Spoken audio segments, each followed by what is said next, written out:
समाजात घडणाऱ्या घटना पाहण्यासाठी निर्भीड निष्पक्ष चॅनल म्हणजे संपादक संजय कारंडे यांचं Ajinkyatara news channel. Ajinkyatara news चॅनलला लाईक करा, शेअर करा, सबस्क्राईब करा आणि कमेंटही करा. आज प्रेस घेण्याचा उद्देश म्हणजे गेली कित्येक दिवस झालं जिल्हा परिषद अध्यक्ष निवडणुकीनंतर बरेच जण मीडियामध्ये वेगवेगळ्या बातम्या पसरवत आहेत, बोलत आहेत, स्वतःच्या चॅनलवरती विश्लेषण करत आहेत. राजकीय विश्लेषणपर्यंत ठीक आहे, परंतु ज्या वेळेला काही ठराविक गोष्टींवरती ते प्रश्न विचारतात त्यावेळेला त्याला समर्पक उत्तर देणे हे आमचं कर्तव्य आहे. म्हणून आजची मी या ठिकाणी प्रेस घेतो. तुम्हाला माहिती आहे, महायुतीचं सरकार एकनाथ शिंदे साहेब मुख्यमंत्री असताना आपण कुणबी दाखले द्यायला सुरुवात केली आणि त्या काळामध्ये आपण कमी काळामध्ये प्रचंड दाखले जिथं नोंदी सापडली तिथं देऊन टाकले. इथं सांक्षकता नाही आहे त्या ठिकाणी देऊन टाकले. आता तिच्या घरातल्या बऱ्याच जणांना कुणबी दाखले पूर्वीपासून शाळेसाठी त्यांनी काढलेले आहे, ऑलरेडी आहे. आता काही लोकांनी विश्लेषण केलं, पत्रकार आमचे त्याच्यावर तुम्ही टीका टिप्पणी करणं जर चुकीचं आहे, परंतु आपल्याकडे वंशावळ नावाचा एक प्रकार असतो जो वंशावळ ही पक्की लिहिलेली असते, त्याच्यामध्ये कच्चं काही नसतं. ही वंशावळ महसूल विभागाकडेही सापडते आणि मोडी लिपीमध्ये असते ती वंशावळ. आज मोडीचे लोक ट्रान्सलेशन करून जी लिगल वंशावळ दिली त्याच्यामध्ये जर तुम्ही पाहिलं असेल, बाबाजी केरलाजी बर्गे हे साधारणतः 1812 साली जन्मलेलं व्यक्तिमत्व, हे या घराण्याचे मूळ पुरुष. ही नोंद आत्ता आपल्याकडे 1812 साली जन्मले. दादा थोडं मोठे बोलतात.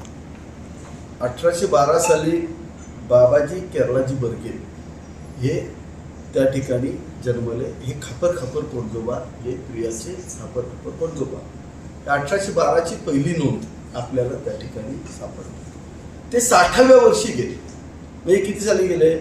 1872ला. आणि त्यांच्या मृत्यूची नोंद क्लिअर लिहिलेली आहे की ते महामारीमध्ये गेल्याची नोंद लिहिली. त्यांना 2 मुलं त्यांनी सांगितले, त्यामध्ये श्रीपती बाबाजी बर्गे आणि गोविंदा बाबाजी बर्गे अशी 2 मुलं त्यांना होती. आता एका पत्रकाराने सांगितलं की गोविंदा बाबाजी बर्गे हे 2 वर्षाचे असताना गेले. हे चुकीचं आहे. मोडी जर त्यांना येत असेल त्यांनीही माझ्याजवळ यावं. मीडिया ट्रायल घेणं हे चुकीचं आहे. पूर्वी आम्ही मीडियात बोललंच नाही पाहिजे. परंतु गोविंदा बाबाजी बर्गे हे त्यांचा मुलगा 2 वर्षाचा मेला अशी नोंद आहे. ते मेले असं नाही, त्यांचा मुलगा गोविंदा बाबाजी बर्गेंचा 2 वर्षाचा मुलगा हा गेला अशी नोंद आहे. तर गोविंदा बाबाजी बर्गेंना 2 मुलं आहेत. गोविंदा बाबाजी बर्गेंचा मृत्यू 1878ला झाला. ते काय सांगतायत, पुढचे आमचे विश्लेषण काय केलंय की हे 2 वर्षाचे असताना मेले. बघा, यांचे वडील कितीला मिळाले? 1872ला मेले. 1872ला मेले. आणि हे सांगताना सांगतात गोविंदा बाबाजी बर्गे हे 2 वर्षाचे मेले. आता वडिलांच्या मृत्यूनंतर तर गोविंदा 6 वर्षानंतर 2 वर्षाचे मेले कसे? म्हणजे ह्यांचे सगळे आक्षेप चुकीचे आहेत. माझं स्पष्ट म्हणणं आहे, इथं आमच्याकडे सगळ्या जन्म मृत्यूच्या नोंदी आहेत. तर गोविंदा बाबाजी बर्गेंचा मृत्यू हा 1878ला झाला. म्हणजे वडिलांच्या मृत्यूनंतर 6 वर्षांना त्यांचा मुलगा गेला. जर हे 60 वर्षाचे असतील तर मुलगा 6 वर्षाचा मेला त्यावर 50 वर्षाचा तरी असेल. त्याला 2 मुलं आहेत. त्यामध्ये बाळा गोविंदा बर्गे आणि कोंडी गोविंदा बर्गे यांच्या जन्माच्याही नोंदी आहेत आणि त्यांच्या नोंदी कुणबी म्हणून आहेत. लक्षात आलं का? क्लिअरली कुणबी म्हणून त्या ठिकाणी नोंदी आहेत. हे एक झालं. दुसऱ्या बाजूला बाबाजी केरलाजी बर्गे यांना मुलगा होता श्रीपादी बाबाजी बर्गे.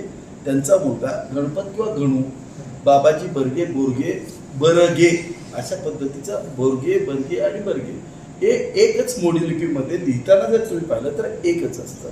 तर गणपत श्रीपती बर्गे हे त्यांचा म्हणजे प्रियाचा पंजोबा.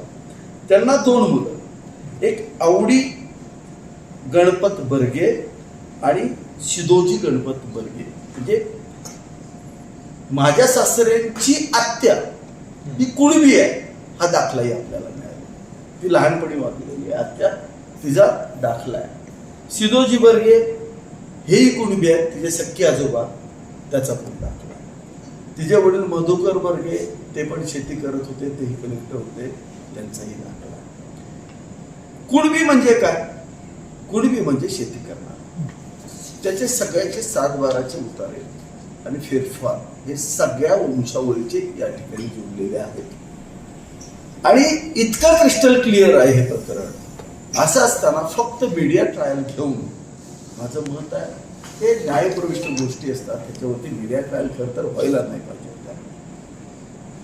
दुसरा असा आक्षेप येतोय की त्या ओपन मधून नाही लढल्या, सर्वसाधारण प्रभागातून लढल्या. तुम्ही हे लक्षात घ्या. सर्वसाधारण गटावा सर्वसाधारण कुला होता, ज्याच्यातून ओबीसी, SC, NT कुठल्याही प्रवर्गाचे व्यक्ती तिथं लढू शकत होते.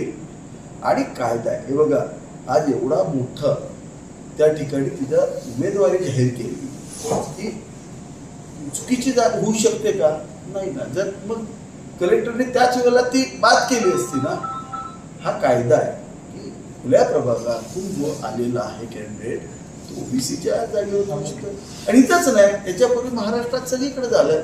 म्हणजे ज्या ठिकाणी आमचं घडलं ते चुकीचं आणि त्यांचं घडलं ते योग्य हे बोलणं चुकीचं. हे दुसरा मुद्दा. आणि तिसरा मुद्दा सगळ्यात महत्वाचा की ओबीसीच्या जागेवर महेश शिंदेने अतिक्रमण केलं. हा एक मुद्दा प्रकर्षानं पुढे आला. कोरेगाव मतदारसंघातले हे माझे सगळे ओबीसीचे प्रमुख नेते आहेत. महेश शिंदेचा एकमेव नेता आहे की ज्यांनी, तुम्ही प्रत्येक गटामध्ये पाहिलं तर मी 7 ओबीसी जातींना, कुणबी ओबीसी नाही तर 7 ओबीसी जातींना त्या ठिकाणी मी प्रेझेंटेशन दिलेलं आहे. तुम्ही वाठार स्टेशन गटामध्ये आम्ही त्या ठिकाणी वडार समाजाचा आमचा नेता धनू, त्या धनूला त्या ठिकाणी उमेदवारी दिली. त्याच्या विरोधात राष्ट्रवादीने कुणाला उमेदवारी दिलो? राजू बर्गे जो कुणबी ओबीसी आहे त्याला उमेदवारी दिली. आंबोडे गणामध्ये आम्ही काशीद म्हणून नाभिक समाजाला त्या ठिकाणी पंचायत समितीला उमेदवारी दिली. ह्यानी निलेश जगदाळे हा कुणबी ओबीसी आहे त्याला दिली. तुम्ही सातारा जिल्ह्यामध्ये पाहिलं असेल तर महेश शिंदेनी 100% सगळ्या ओबीसी प्रवर्गाला त्या ठिकाणी प्राधान्य दिलं. याच्यामध्ये 3 गटामध्ये आम्हाला फटका बसला. आमच्या सीट या आम्ही त्या ठिकाणी दिल्यामुळं, सामान्य गटातल्या दिल्यामुळं आम्ही हरलो. आम्ही टिकले नाहीत आमच्या उमेदवाराच्या. मग आमच्या सगळ्यांची बैठक झाली आणि त्यामध्ये असं ठरलं ज्यावेळेला विरोधक कुणबी ओबीसी देतील त्यावेळेला आपणही कुणबी ओबीसीच उमेदवार द्यायचा असा आमचा निर्णय तालुका पातळीवरती झाला. तुम्ही या निवडणुकीमध्ये सगळं पाहिलं असेल. आज जे गळा काढतायत त्यांना मला एक प्रश्न विचारायचा आहे, तुमचा उमेदवार कुठला होता? फडतरताई आमच्या नातेवाईकच आहे, जवळच्या नातेवाईक आहेत. त्या जर कुणबी ओबीसी होतात तर प्रिया कुणबी ओबीसी होऊ शकत नाही. एवढे पुरावे असं दुखणं कुठं आहे?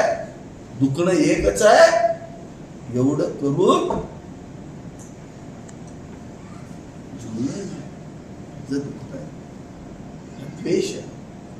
माझं म्हणणं एक आहे, माहितीत आपण सगळे एकत्र आहोत. झालं ते झालं, सोडून द्यायचं. बरं तुम्ही म्हणला 2 तुमचे उमेदवार उचलून नेले, पोलिसांनी त्यांना थांबवलं, ते कामेशचा हात वर केला, सगळं झालं, ठीक आहे, मान्य आहे. मग सभापती निवडीला काय झालं? काय झालं? तुमचे दोन्ही उमेदवार तुमच्या ताब्यात होते, कामेश दादा तुमच्या ताब्यात होता. मग काय झालं?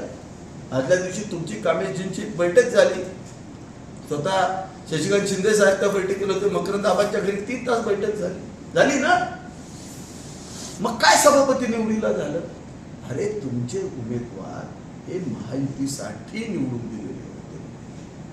तुम्ही ज्या वेळेला महाविकास आघाडीबरोबर जाणार, मी पहिल्याही प्रेसमध्ये सांगितलं होतं, 5 सदस्य हे राष्ट्रवादीचे, ज्यांना हे महाविकास आघाडीबरोबर जाणं पटत नव्हतं. शशिकांत शिंदे साहेबांच्या बरोबर माझे शशिकांत शिंदेचे काय त्याच्यावरची दुश्मनी नाही, बांधावची नाही आहे, पण हे राजकीय आणि एकमेकाच्या विचारांचे शत्रू आहेत.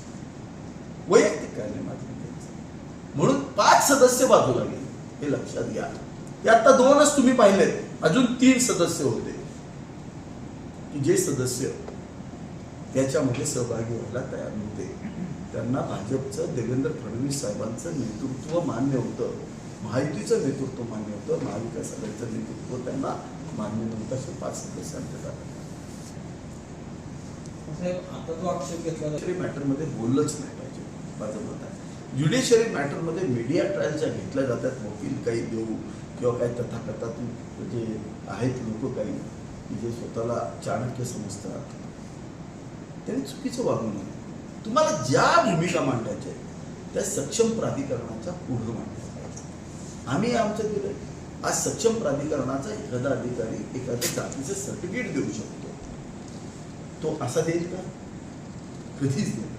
त्याला ठाम पुरावा मिळाल्याशिवाय देऊ शकतो. आणि सगळे ठाम पुरावे आज आमच्याकडे आहे.